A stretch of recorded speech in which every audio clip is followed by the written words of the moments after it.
회복 은혜를 덧입는 삶, 우리가 올해 주제인데요. 16번째 시간입니다. 여러분, 오늘 우리가 예배 드린다는 것은 한 주 어떤 모양으로 살아갔든지 주님이 거룩히 지키라고 한 이날 발걸음을 잠시 멈춰서서 내 삶을 정리하고 성찰하는 시간이 바로 예배입니다. 그런 면에서 여러분은 한 주 살아가면서 나는 어떤 일에 시간을 들이고 어떤 일에 힘을 쏟으며 어떤 일로 인해서 마음 가운데 어려움이 있었습니까? 사실 가만히 생각해 보면 우리 삶의 대부분은 목적도 없이 유익도 없는 일에 우리가 인생을 허비하면서 사는지 모른다는 생각이 듭니다.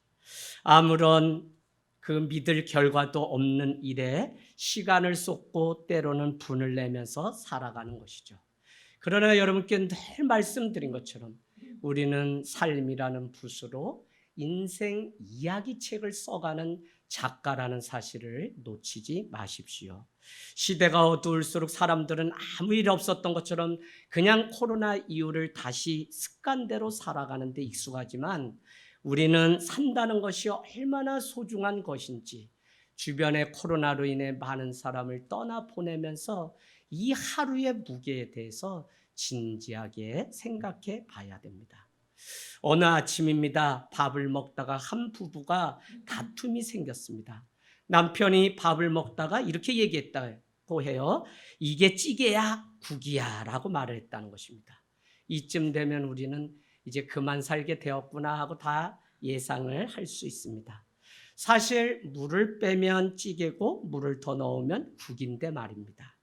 남편의 말을 듣고 아내는 먹기 싫으면 관둬라고 퉁명스럽게 이야기하고 그날 이제 그만 살자, 인생 뭐 있나 때려치우자로까지 번지게 된 것입니다. 여러분, 오늘 이 짧은 이야기지만 본질은 무엇입니까? 아침밥을 해주었다는 것입니다. 이 부부는 옳고 그름도 없이 감정만 남아서 싸움을 하게 된 것이죠.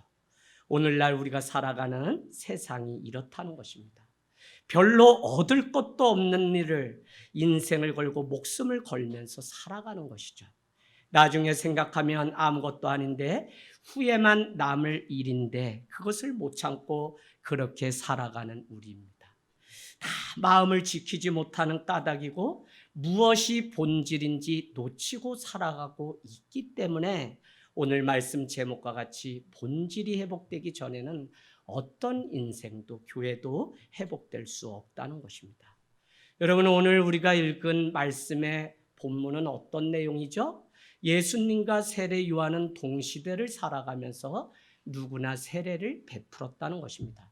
비록 장소는 다르지만 세례를 똑같이 베풀었던 것이죠. 그 중에 25절에 가서 보니까 한 유대인이 세례 요한의 제자와 다툼, 변론, 싸움이 생겼다는 것입니다. 26절에 보니까 내용인 것은 이거죠. 누구의 세례가 진짜이냐라고 묻는데 그것은 다른 것이 아니라 여기서 세례를 베푸는 세례 요한과 저편에서 세례를 베푸는 예수님의 세례 중에 무엇이 진짜냐고 묻고 있는 것입니다. 사실 여러분, 세례가 베풀어지는 그 자리는 얼마나 거룩하고 얼마나 은혜가 있습니까? 오늘 23절을 보면 요한도 살렘 가까운 에논에서 세례를 베푸니 거기 물이 많음이라 그러므로 사람들이 와서 세례를 받더라라고 되어 있습니다. 오늘 세례 요한의 제자와 유대인의 다툼 가운데 세례 요한도 여전히 살렘이라고 하는 곳, 살렘 여러분 적어놓으세요. 샬롬이라고 하는 평화를 상징합니다. 그런가 하면 에논이라고 하는 것은 샘의 근원이라는 뜻을 가지고 있는 것으로 보아 물이 풍성하게 많음이라는 의미가 그 안에 있는 것이죠. 여러분, 물이 많다는 것은 광야 가운데서 하나님의 축복을 의미합니다. 바로 이곳에서 죄의 강을 건너서 예수 그리스도로 인하여 새로운 삶을 살겠다고 하는 세례가 베풀어지고 있었다는 것입니다. 인생을 다시 사는 일이 그렇게 쉽습니까? 그렇지 않아요. 우리도 내 인생 가운데 어떤 충격적인 일이 아니면 도저히 내 삶의 방향을 바꾸지 않으려고 하는 습성이 있는 것을 보면 오늘 세례를 통해 자기 인생을 한번 바꾸고 분별을 통해서 내가 어떤 새로운 환경에서 내 삶을 다시 바꿔보려고 하는 일은 마음처럼 되지 않는 일이기도 합니다. 인생을 다시 사는 사람들이 살렘 가까운 에논에서 오늘 세례 요한을 통해 세례를 받고 있는 것입니다. 세례는 거룩한 일이며 새로운 삶을 살아가는 오늘 정결 예식 25절에 정결 예식에 대하여 변론이 되었더니라고 하는 정결 예식 세례입니다. 여러분, 오늘 이곳의 상황이 어떤지 우리는 다시 한번 들여다보겠습니다. 오늘 새로운 인생을 살아가는 그 복된 현장에 다툼이 일어났다는 것입니다. 사실 우리가 살아가는 삶의 자리가 가정이든지 교회든지 직장이든지 상관없이 대부분 나쁜 일로 불행한 일로 다투는 것이 아니라 좋은 은혜의 현장에서 다툼이 일어난다는 것입니다. 그게 뭐죠? 오늘 살렘이라고 하는 평화, 물이 많음을 의미하는 에논이라고 하는 그곳에서 이와 같은 다툼이 일어났다는 것입니다. 개척을 해서 하늘땅교회가 13년 동안 지금까지 오면서 늘 경계했던 것이 바로 이런 것입니다. 은혜가 있는 곳에 죄가 더 있고 은혜가 있는 그곳에 더 많은 다툼이, 그래서 우리 가운데 은혜가 찼고 또 우리 가운데 웃을 때 오히려 그 뒤에 사단은 그것을 끊어버리기 위해서 우리를 늘 공격한다는 이 사실. 그래서 여러분, 오늘 이 말씀 통해서 여러분의 인생이 깨어있기를 주님의 이름으로 축복합니다. 여러분, 죄가 가득한 그곳에 새로운 인생을 살아가야 될 사람들이 모여있는 그곳, 꼭 은혜가 임할 때 깨어있지 못해서 부흥이 가로막아지는 일들이 얼마나 우리 가운데 많은지 몰라요. 오늘 세례 요한의 제자라면 그는 리더이며 중심 인물입니다. 하나님의 은혜가 무엇인지 적어도 아는 자예요. 그러나 그와 오늘 변론했던 한 유대인이야말로 그 당시의 지도자라는 것입니다. 더구나 유대인이면 하나님의 말씀 구약에 대해서는 누구보다 더 많이 아는 자가 오늘 유대인인데 오늘 그들 안에 다툼이 생겼다는 것입니다. 저는 가만히 목회를 하면서 여러분께 오늘 귀가 있는 자는 들으시길 원하시는데 교회나 가정이나 새신자가 어린 신앙의 사람이 와서 문제를 일으킨 적은 한 번도 없어요. 내가 이미 유대인과 같이 하나님의 말씀을 알고 세상을 알고 주님이 어떻게 일하시는지 다 안다고 하는 자를 통하여 오늘 다툼이 일어납니다. 귀 있는 자 들으십시오. 그래서 하늘땅교회가 건강한 교회를 위해서 날마다 이 길을 변함없이 걷고 있다면 이제 여러분이 적어도 집사 이상이라면 무엇을 해야 되는지 바로 보셔야 됩니다. 하늘땅교회는 유람하는 그런 곳은 아닙니다. 구원을 위한 구조선의 역할을 마지막 최전방에 가로막고 서서 다 오산이라고 하는 이곳에 저나 여러분은 이곳에 최전방의 선심정으로 이 한국교회를 품고 목회를 하고 있습니다. 여러분, 제가 이와 같이 계속 본질 목회에 대해서 말씀드리는 이유는 본질이 무엇인지는 다 알지만 우리가 결단하지 않고 듣지 않기 때문에 신앙이 자라서 하나님의 형상을 닮아가야 구원의 여정이 있는데 점점 퇴보하는 신앙들을 볼 때마다 너무 안타까워요. 사랑하는 여러분, 누구보다도 하나님의 말씀에 해박한 지식이 있는 오늘 이 유대인, 그가 와서 다툼을 일으킨 것입니다. 여러분, 앞에 있는 사람이 분별하지 못하고 지도자가 그 문제를 분별하지 못하면 싸움은 우리 가운데 늘 있는 거예요. 그것도 축복의 현장, 새로운 사람이 태어나고 인생이 변화되는 그 축제 잔치 마당에서 다툼이 생긴다는 사실을 우리는 놓치지 말아야 돼요. 그래서 내가 은혜를 받고 집으로 돌아갔을 때 때로는 더 조심해야 될 때가 있잖아요. 내 은혜가 너무 크기 때문에 가정에 가서 내 마음대로 내 판단과 기준으로 따라주지 않는 자녀와 남편에게 막말을 할 때가 있는 것입니다. 여러분, 어디까지 겸손해져야 되냐?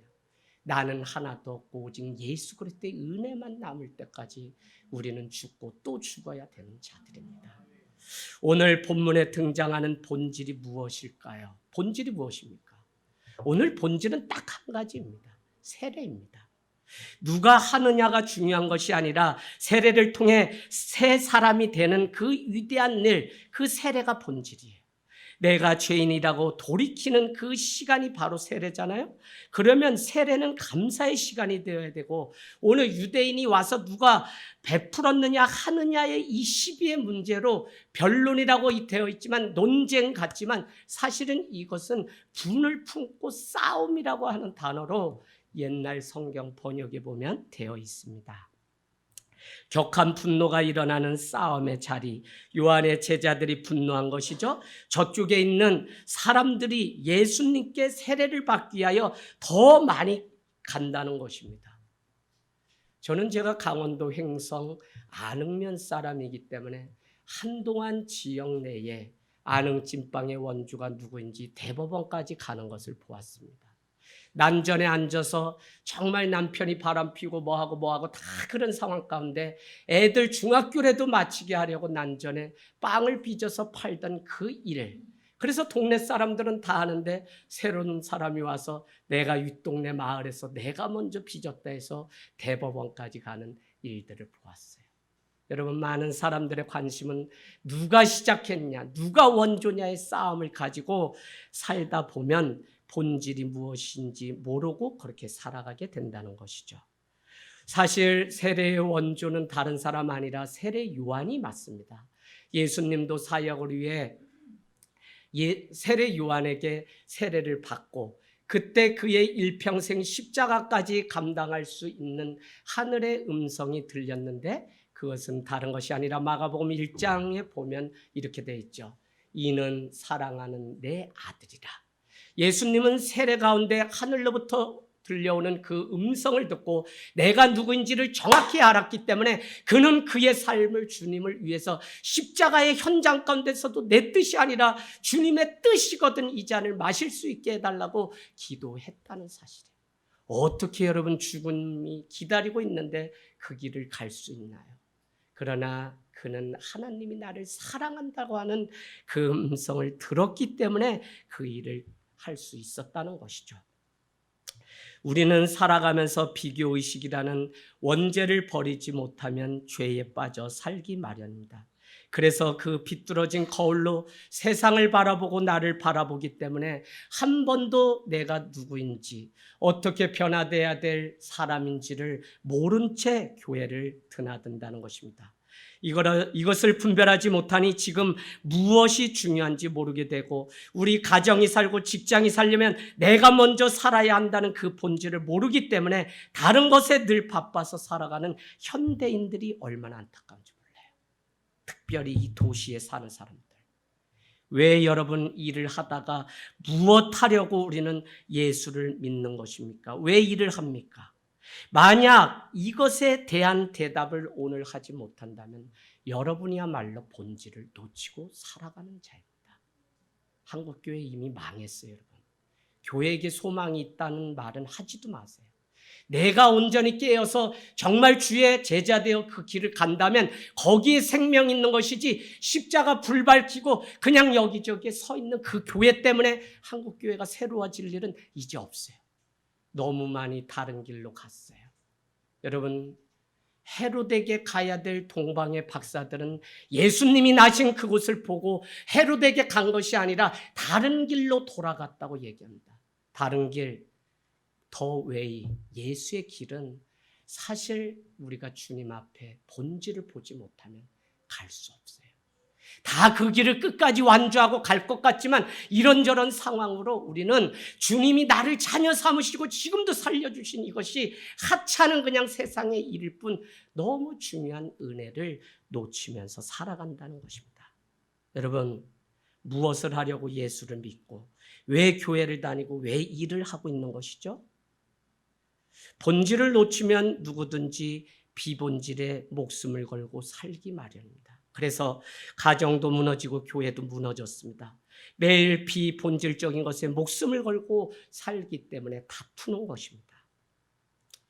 비본질을 더 중요하게 생각하는데 어떻게 우리가 본질이신 예수 그리스도 하나님 중심 말씀 중심으로 살아갈 수 있겠습니까? 안 된다니까요. 그래서 누구든지 예수 그리스도를 부인하면 적그리스도라고 하는 요한 1서의 말씀을 우리는 뼈 있게 들으셔야 돼요. 본질은 다른 것이 아니라 예수 그리스도를 따라가는 것이며, 사실 예수를 말하고 교회를 말하면서 비본질을 중요하게 생각하기 때문에 시간과 물질과 인생을 허비하면서 살아가는 사람들이 교회 안에 많아요. 여러분, 성경에 앞을 보지 못하는 사람의 이야기가 남 얘기나요? 눈은 떴으나 보지 못해요. 살았다 하며 이름은 가졌으나 죽은 자입니다. 여러분, 걷지 못하는 사람이 그냥 육신적으로 걷지 못하는 자를 고쳤다고 보시나요? 말씀 정확히 보셔야 돼요. 우리가 걸을 수 있는 이 걸음은 있지만 이제 주님께로 걷는 자가 없게 돼요. 다 육신적으로 보면 질병 가운데 있는 것 같아요. 그러나 여러분, 영적인 것으로 그것을 보면 사실 현대 이 교회를 향해서 주시는 말씀이라는 사실을 아셔야 돼요. 환우들 위해서 기도하는 거예요? 아니, 내가 환우인데 뭘 누구를 위해서 기도해요? 여러분, 교회 수십 년 드나드는 거 아무런 보장 안 됩니다. 무슨 보험 들어놓은 것 같지만 사실 그거 안 돼요. 저는 지난주에 시골 교회가 사랑하는 막내 아들을 떠나보내고 시험 들지 않고 아들을 위해서 기도한다고 기도문 적어 드린 것을 하루 저녁 주무시기 전에 1000번이고 외우시고 주무시던 어머니가 아들을 급성백혈로 잃고는 시험 드실 줄 알았더니 교회를 다니시게 돼서 저를 그렇게 그냥 막 이렇게 했었는데 드디어 교인이 되셨어요. 아들아, 내가 이번 주는 우리 교회가 생일이라 그래서 어지러워도 떡을 해서 이 교회를 갔다. 얼마나 기쁜지 몰라요. 여러분, 신앙생활이 이제 몇 달 안 돼요. 그래도 그 삶의 가장 귀한 걸 무엇을 드리면 좋은지 저에게도 전화해서, 그것이 그냥 단순히 먹을 떡을 한 것이 아니라 하나님께 내 삶을, 이 마지막 80이 넘은 노인네가 이제 주님을 믿고 아들이 목사인데 그렇다면 내가 어떻게 살아야 되는지 진지하게 물으면서 읍내에 가서 그 떡을 주문해서 찾아서 예배를 가는 거예요. 여러분은 어떤 것을 가지고 주님 앞에 오늘 예배를 드리고 있습니까? 우리는 주님 앞에 집중하지 못하고 사명을 버린 이유가 바로 본질을 놓치고 있기 때문에 그런 것입니다. 주님이 주신 생명도 주께 드리지 못하는 것이죠. 주께서 주신 지식은 더욱 세상 부귀 영화를 위해서 사용하려고 합니다. 왜 그럽니까? 그 안에 본질이신 예수 그리스도를 놓치고 살기 때문에 그래요. 하늘 땅 교회와 저는 지금까지 본질 목회를 한다는 이유로 전국 방방 곳곳에 많은 분들이 왔다. 김해 시청에 공무원은 회복되어 가시고, 김포에서 오시는 분은 또 회복되어 가시고, 다 이곳에서 회복되어 양평 있는 권사들이 또 회복되어 보내고. 여러분, 그래서 제가 그래, 여기 와서 본질이 무엇인지 알아야 자기가 서고 이 문제의 해답을 찾을 수 있기 때문에 그냥 같이 목회를 하다 떠나보내는 일을 해왔어요. 그런데 정작 이곳에 와서 자신은 본질을 놓치고 살아간다면 그것보다 불쌍한 사람이 어딨냐는 말씀을 드리는 겁니다. 하나님의 은혜인 세례의 참 의미를 모르고 예수 그리스도의 제자로 부름받고 살아가는 그 사실을 까마득하게 잊어버린 채 그저 자기 삶에 빠져서만 살아가는 우리잖아요. 본질을 회복하게 되기를 원합니다. 그것이 회복되어야 믿음으로 살아요. 왜 교회를 다닙니까? 하나님의 영상을 회복해야 구원에 가까이 갈 수 있기 때문에 그렇습니다. 그런데 구원을 베푸시는 예수 그리스도와의 관계는 끊어졌다면 그것처럼 본질을 놓치고 사는 게 어디 있어요? 여러분, 혼자서 할 수 없는 것이 무엇이라고 그랬죠? 그리스도인이 되는 것이라고 말씀드렸습니다. 그래서 신앙 공동체가 필요하고 오늘 교회가 필요하죠. 그래서 혼자 자기 신앙 지킨다고 말하는 것처럼 어리석은 교만은 없습니다. 모이는 예배 나오지 않으면서 제가 알아서 다 해요. 그렇게 가르쳐줘도 들을 기 있는 사람만 변화되지 못해요. 성격이 그래요? 그 성격이 뭐 그렇게 잘나서 사람 앞에 나타나는 게 두려워요? 어리석은 거예요. 여러분. 정말 정직하게 주의 복음 앞에 내가 무엇으로 사는 사람인지 물으셔야 돼요. 할렐루야. 여러분, 오늘 유대인이 찾아와서 세례 요한의 제자들에게 시기심을 불어 넣는 거잖아요. 마귀가 와서 우리를 무너뜨리려고 시험에 빠뜨리는 것 중에 하나가 무엇이냐면 바로 시기심입니다. 야고보서 1장으로 한번 가보실까요? 야고보서 1장 13절 14절. 야고보서 1장 13절 14절. 사람이 시험을 받을 때 내가 하나님께 시험을 받는다 하지 말지니 하나님은 악에게 시험을 받지도 않으셨을 뿐만 아니라 전혀 누구를 시험하지도 아니하셨다. 오직 각 사람이 시험을 받는 것은 뭐라고요? 자기 욕심에 끌려 미혹되기 때문에 그렇다. 왜 한국 교회는 은혜는 없고 시험 받았다는 사람만 많냐고요? 저는 제가 우리 교회가 그래도 평안 가운데 여기까지 오면서 가장 감사한 것은 주일날 대자로 뻗고 마음껏 편히 잘 수 있는 거. 왜요? 시험 들었다는 사람이 없으니까. 근데 여러분, 우리가 시험 들은 이유가 무엇이냐면 내가 내 마음대로 살고 싶은데 안 되니까 그 욕심이 채워지지 않기 때문에. 잘 들으세요, 여러분. 이거 중요해요. 더 이상 한국교회 시험 들었다는 이런 얘기 하면 안 돼요, 여러분. 이게 사단이 얼마나 교회를 그냥 무너뜨리는 방법인데 여기에 그냥 짝짝꿍 해가지고 무슨 그렇게 시간이 많지도 않은데 왜 그러세요, 여러분? 보세요. 누구나 다 뭐라고 얘기하냐면 시간이 이렇게 세월이 빠르다는 그 사실을 몰랐다고 후회해요. 그래요, 안 그래요? 그런데 더 중요한 건 무엇이냐면 그렇게 세월이 빠르구나 하는 그 시간만큼 주님은 우리에게 오셔서 우리의 죽음이 곧 간다고. 사는 거 뭐 있어요? 오늘 생명을 깎아가는 게 사는 거예요. 그러면 뭐가 가까이 오는 거예요? 죽음이 가까이 오는 거예요. 그래서 여러분 바로 본질 붙들고, 그리고 청년들 더 정신 차려야 돼요. 바로 살아야 돼요. 아시겠죠, 여러분? 제가 안타까워서 그러는 거예요. 여러분 혼내려고 그러는 것도 아니고요. 그럴 마음도 없어요. 저 다른 교회 가도 설교 다 이렇게 해요. 그러니 인기가 없어요. 헌금이 좀 들어와야 되는데 이렇게 혼내고 막 이러니까. 그러나 본질을 회복하자는 그 이야기는. 그러니까 마음에 와닿는 분들은 내가 교회를 잘못 다녔구나, 신앙생활 잘못했구나 하고 편지나 문자를 어떻게 하는지 꼭 보내와요. 그럼 그곳에서 신앙생활 잘하세요. 여기 와서 저 좀 그만 괴롭히고 거기서 잘하세요. 그럼 여러분, 오늘 시기심이 바로 이런 거예요. 내가 낫다고 하는 욕심. 시기심은 나보다 못한 사람이 더 잘 된다고 생각할 때 생기는 것이잖아요. 시기심은 자기가 선과 악을 판단하려고 하는 원칙을 가지고 있기 때문에 시험에 드는 것입니다. 여러분, 가장 안타까운 것은 교회 안에 받아야 할 은혜는 없고 시험에 빠진 사망 선고받은 이 한국교회 성도들이 문제라고요. 그러니 부흥은 올 수가 없어요. 언제 우리가 예수 그리스도의 제자 되어 한 번이라도, 아니 한 시간만이라도 주님을 24시간 생각하면서, 오늘 성령 강림주일이거든요. 성령님과 동행하면서 살아갈 수 있는 거예요. 많은 사람들이 적당히 동거는 예수님과 해요. 만났다 떨어졌다. 그러나 동행하는 삶이 없는 이 안타까움을 보게 됩니다. 여러분, 오늘 이 시기심이라고 하는 것이 은혜를 덧입게 되면 그것은 어떻게 되나요?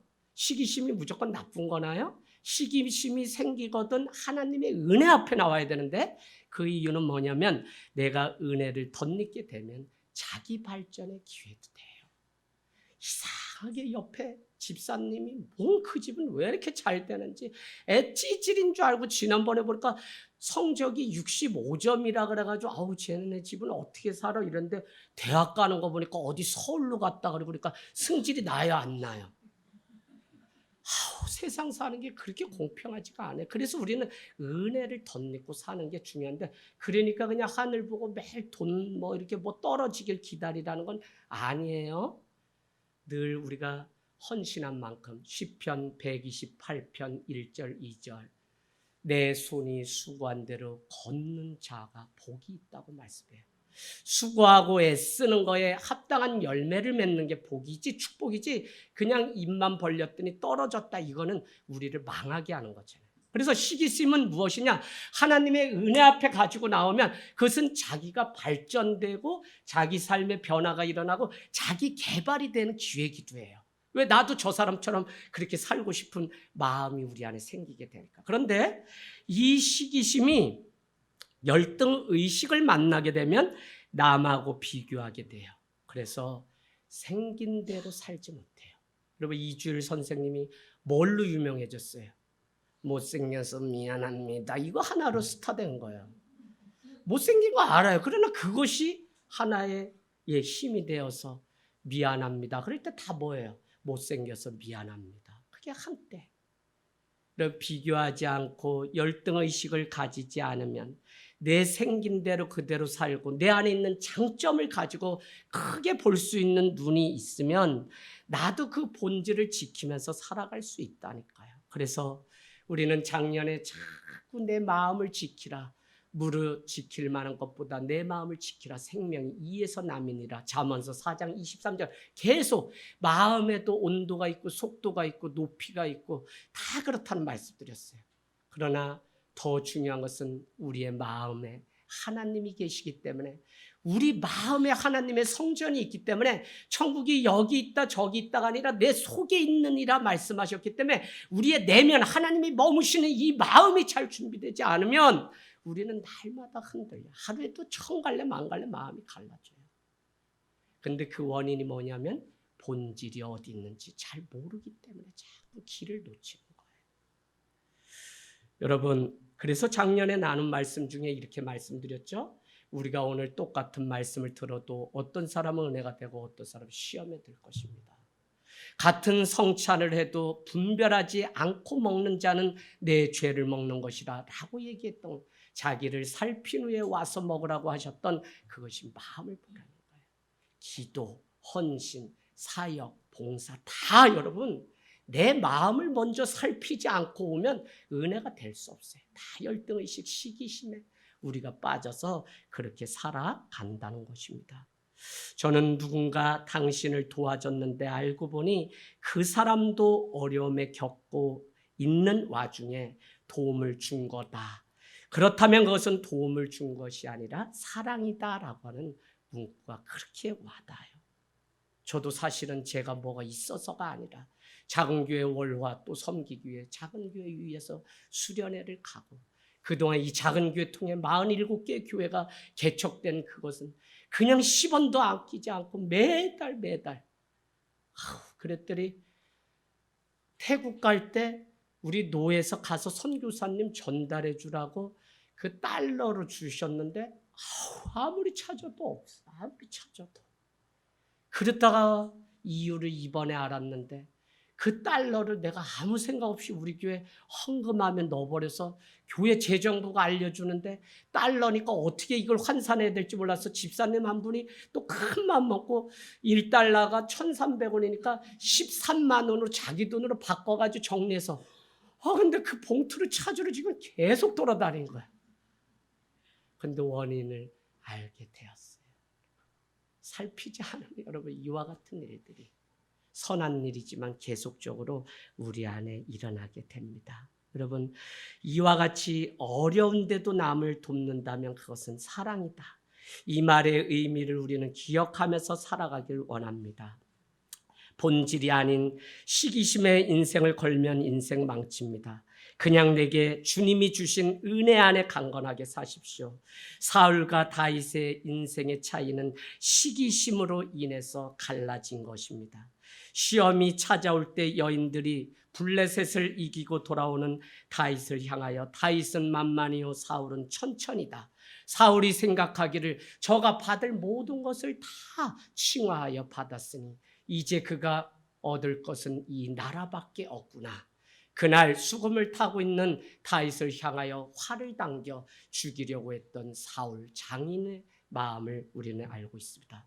그 시기심 때문에 광야 일평생 쫓아가다가 결국은 죽음의 족보를 써가는 그 인생은 자기가 자기 칼에 찔려서 죽게 됐던 사람이 사울이라는 것입니다. 시기심, 본질을 놓쳐서 그래요. 오늘 한 유대인이 와서 무엇을 불어넣었다고요? 시기심. 뭐요? 당신이 먼저 세례의 원조인데 오늘 보니 저 건네 예수라고 하는 자에게 사람들이 다 가서 그곳에서 세례를 받는다. 이걸 어떻게 하냐? 라고 하는 거예요. 유대인이 그 말을 하니 세례 요한의 제자들이 또 세례 요한에게 가서 이것을 따져 묻고 있는 장면이 오늘 우리가 읽은 말씀이라는 것입니다. 여러분 26절 가보실까요? 26절은 당신의 제자들이 다 예수님께 간다고 말을 하고 27절을 보니 세례 요한의 말이 중요합니다. 만일 하늘에서 주신 바 아니면 사람이 아무것도 받을 수 없느니라. 무슨 의미냐면 예수님께 많은 자가 가서 세례를 받고 있는데 그것도 하나님이 허락하시지 않으면 안 되는 거고, 나도 너의 말대로 세례를 많이 베풀 수 있지만 나보다 예수님께 가서 이 세례를 많이 받게 한다면 그것도 하나님이 허락하신 일이기 때문에 나는 아무것도 아니라는 의미로 오늘 세례 요한은 제자들에게 말을 하고 있는 것입니다. 여러분 이 말을 더 쉽게 얘기하면 다 하나님의 은혜로 된 것이라는 의미인 동시에 다 하나님께서 베푸셨다는 의미로 오늘 27절은 말을 하고 있습니다. 우리가 비본질에 빠져 인생을 허비하지 않으려면 우리는 모든 것을 하나님이 하시고 하나님이 이루셨다고 하는 그 고백만 하면 돼요. 자꾸 이것을 우리가 놓치니까 비본질에 빠져서 우리의 인생을 허비하게 되는 것입니다. 하나님이 하셨다고 인정하면 하나님이 답을 주십니다. 그런데 내가 행했다고 생각하는 순간 답을 찾지 못하고 오늘 예를 들었던 부부 안에 다툼이 생기는 것처럼 이와 같은 문제를 가지고 우리도 살아가게 됩니다. 내가 흥하는 것도 하나님의 뜻이고 내가 망하는 것도 하나님의 뜻이라는 이 마음, 범사에 하나님을 인정하면 되는 것이죠. 내가 어려운 일 당하면 그 안에도 하나님의 뜻이 있겠지라고 생각하고 주께 돌아와서 기도하면 되는 것이고, 내게 어려움이 찾아오면 그 안에 하나님의 뜻이 있겠지 하고 주님께 먼저 무릎을 꿇으면 됩니다. 많은 사람들은 다 안다고 하지만 결국 결단하지 않기 때문에 죄가 죄를 더 크게 만드는 것이죠. 사람의 일이라고 생각해서 사람을 상대하며 누가 옳은가를 다투기 때문에 하나님께 나가야 해결받을 수 있는 이 문제는 요한하게 한 번도 내 인생 가운데 해결되지 못한 채 그렇게 살아가요. 오늘 세례 요한의 위대함은 바로 하나님이 하셨다는 데 있습니다. 내가 한 것이 아니라 하나님이 하셨다고 고백하는 이 믿음이 28절 보세요. 내가 말한 바 나는 그리스도가 아니라 그의 앞에 보내심을 받은 자라고 한 것을 증언하는 너희니라. 세례 요한은 자기 자신은 예수 그리스도를 증거하라고 보냄을 받은 자이며 오늘 시기심과 비교의식을 가지고 와서 이렇게 말하고 있는 제자들, 너희가 바로 증언해야 될 자라는 사실을 동시에 말씀하고 있습니다. 우리가 해야 할 일은 하나님이 하신다고 인정하셔야지 문제를 끌어안고 답을 내가 하려고 하니까 더 큰 문제만 생긴다고요. 이걸 모르세요. 여러분 이것은 하나님의 능력을 믿지 않는 것이고 자신이 어떻게 하려고 하는 계획이 더 많기 때문에 어떤 상황에서도 주님을 인정하지 않기 때문에 생기는 문제입니다. 답은 주님께만 있는데 그렇다는 것이죠. 그러나 세례 요한은 자신은 아무것도 아니라고 오늘 고백합니다. 그러니까 30절 같이 읽을까요? 30절 시작. 그는 흥하여야겠고 나는 세어야 하리라고 고백합니다. 오늘 누가 세례를 베풀었냐가 중요하지 않고요. 세례로 인해서 다시 태어난 삶을 살아가는 그 에논의 은혜가 계속되는 그것이 본질이고 그것이 우리 안에 회복돼야 돼요. 여러분 과연 하나님이 우리에게 주신 본질이 무엇일까요? 오늘 교회 본질을 전하고 저는 마치려고 합니다. 이것을 지금까지 놓치지 않고 계속 살려고 저 자신은 몸부림치는데 더 내려놓고 더 가지지 않고 더 높은 자리로 가지 않고 더 낮아져서 여러분의 발을 닦는 자리까지 내려가야지 할 수 있다는 사실을 압니다. 여러분 많은 일을 하죠. 어떤 사역을 하고 예배를 드리고 기도를 해도 우리 안에 본질의 이 문제는 해결되지 않습니다. 이것은 본질적인 사역이 아닙니다. 설교를 하고 신방을 하고 많은 것을 하지만 본질을 드러내는 통로에 불과해요. 본질은 아니라고요. 물론 비본질이긴 하지만 본질을 이루어가기 위한 비본질인 것이죠. 자, 더 중요한 것은 본질을 모르면 정말 교회 부흥과 준비가 무엇인지 모르기 때문에 엉뚱한 방법으로 한국교회는 자꾸 프로그램을 동원하고 연예인을 불러다 잔치를 해서 그냥 오고 가는 사람들 그냥 모으기만 하면 되는 것처럼 잘못 생각해요. 근데 여러분, 세례 요한의 제자와 같이 살아갈 수 있는 이 세상 가운데 부활하신 주님이 요한복음 21장에 보면 시몬에게 오셔서 한 말씀을 놓치지 마십시오. 부활하신 주님이 제자들이 어디로 갔냐면 갈릴리로 다 가서 여인들은 부활하신 주님을 보았지만 이 제자들은 남자들은 다 자기의 생업을 위하여 갈릴리 바다로 갔죠. 그곳에 예수님이 찾아와서 하신 말씀이 요한복음 21장 17절에서 21절. 요한의 아들 시몬아, 내가 다른 것들보다 나를 더 사랑하느냐. 그때 여러분 무엇이라고 물었냐고요? 내 양을 사랑하느냐라고 물으셨어요? 내 양을 사랑하느냐 이렇게 시몬에게 물었냐고요? 아니요. 너는 나를 사랑하느냐 물었어요. 제가 왜 이 말씀을 드리냐면 교회가 찬양도 하고 밥도 하고 교사로도 봉사하고 설교도 하고 신방도 하고 한 주 엄청나게 많은 일들이 있는데 그것이 본질이 아니라 본질을 드러내는 통로인데 그럼 본질은 무엇이냐? 바로 그거예요. 주님 우리에게 능력이 있냐, 네가 젊음이 있냐, 돈이 있냐, 건강이 있냐 묻지 않으시고 오늘도 너가 다른 것보다 나를 사랑하느냐 물으시고 주님 내가 주님 사랑하는 줄 주님이 아시지 않습니까? 라고 하면 그때 가서 내 양을 치라, 내 양을 먹이라고 하는 위대한 사명을 주셨다는 거예요. 없어도 돼요. 본질만 있으면 교회는 광야 아니 산 꼭대기에 이 하늘 땅 교회가 이사가도 안 될 것 같아요? 하나님이 거기에 본질 있고 예수 그리스도가 분명하면 어디에 우리가 가도 다 되죠. 왜 안 돼? 하나님이 하신 건데 하나님의 집인데 왜 이 믿음이 우리에게 없냐고요. 돈, 사람, 건물 그거 준비하냐고 매일 개척. 그걸 저희인데 다시 와서 배우는 거예요. 그거가 개척 준비가 아니라 너는 예수를 따라가는데 어떤 공동체를 세우고 어떤 공동체 이야기를 함께 써가고 어떤 공동체 이야기를 유산으로 물려주려고 이 사람들을 불러놓고 이렇게 설교하려고 하느냐. 그거 되지도 않았는데 불러놓고 장사하는 그냥 교회처럼 돼버리면 이 교회가 이미 썩고 무너질 게 보이기 때문에 너가 그것부터 되면 그때 개척해도 늦지 않으니 본질이 왜 개척하려고 하는지 왜 교회가 필요한지 이것부터 답을 하라고 늘 얘기를 해줘요. 여러분 우리가 많은 사역 때문에 아니요. 신방 많이 하고 제가 유명해서 저기 외국 간다? 아니요. 책이 이제 곧 나온다? 저 자신도 거긴 관심 없어요. 써달라는 거 쓰는 것뿐이지. 그러면 뭐냐면 오늘도 우리가 지켜야 되는 것은 예수님 사랑. 예수님 사랑, 주님 사랑. 그것 때문에 기다려주고 그것 때문에 용서하고 그것 때문에 우리는 또 한 영혼이 세워질 때까지 눈물 뿌려서 기다리고 기도하는 그런 교회.